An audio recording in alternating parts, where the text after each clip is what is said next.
Assalamualaikum warahmatullahi wabarakatuh.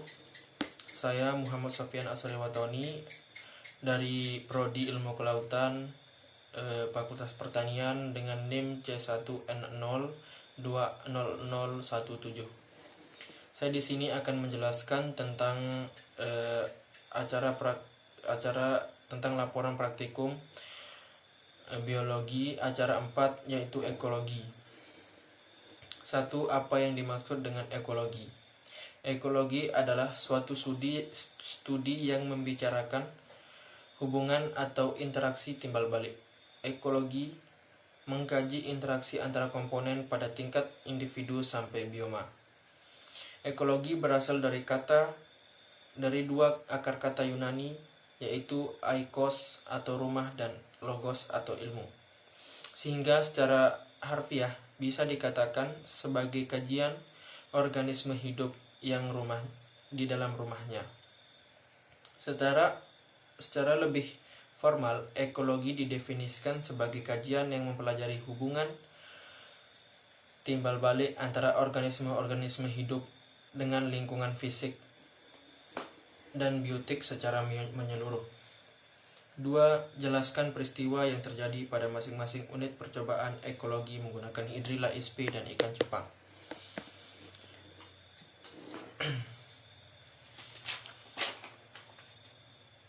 Rangkaian 1.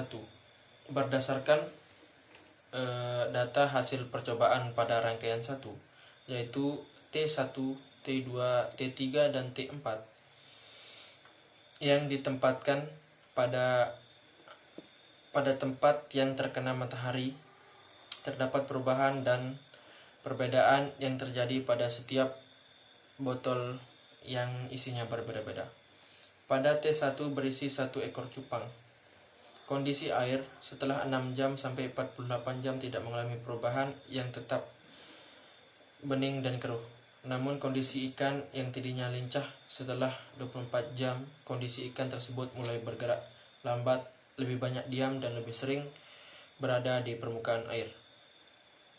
Pada T2 yang berisi ikan cupang 1 ekor, kondisi ikan setelah 6 jam sampai 48 jam tidak mengalami apa-apa atau tetap lincah. Kondisi air setelah 18 jam mengalami perubahan, yaitu air mulai bening kekuningan. T3 yang berisi tumbuhan hidrilla saja. Kondisi setelah 6 jam sampai 48 jam tidak mengalami perubahan yaitu tetap kuning dan keruh. Namun kondisi tanaman hidrilla yang tadinya hijau segar setelah 36 jam mengalami perubahan yang tadinya hijau segar menjadi segar sedikit kuning. T4 yang hanya berisi air kolam saja. Setelah 6 jam sampai 48 jam tidak mengalami perubahan, yaitu tetap keruh. Rangkaian 2.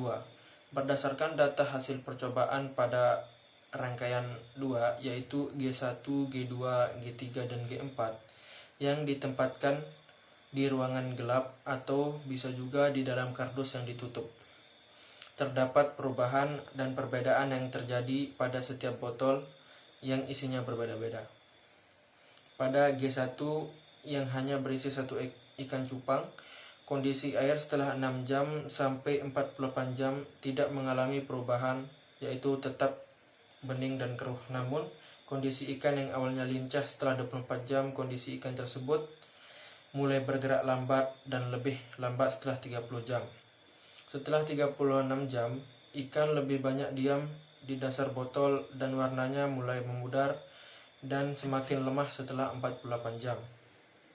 Pada G2 yang berisi ikan cupang dan hidrilla, kondisi air setelah 6 jam sampai 48 jam mengalami perubahan, yaitu air mulai kekuningan.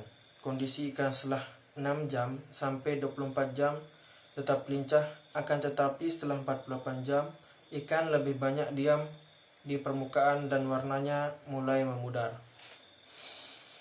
Kondisi tanaman hidrilla setelah 48 jam mulai sedikit tidak segar dan setelah 30 jam tanaman hidrilla tersebut warnanya kekuningan.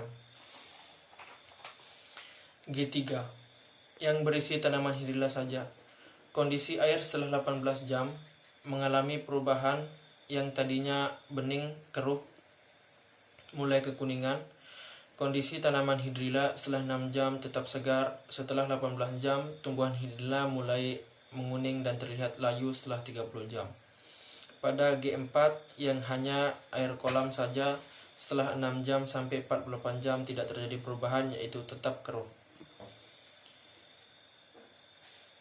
Yang penting dalam menentukan keseimbangan oksigen dalam ekosistem perairan, produksi oksigen berlangsung melalui proses fotosintesis oleh komunitas eutrof, sedangkan konsumsi oksigen dilakukan oleh semua organisme melalui proses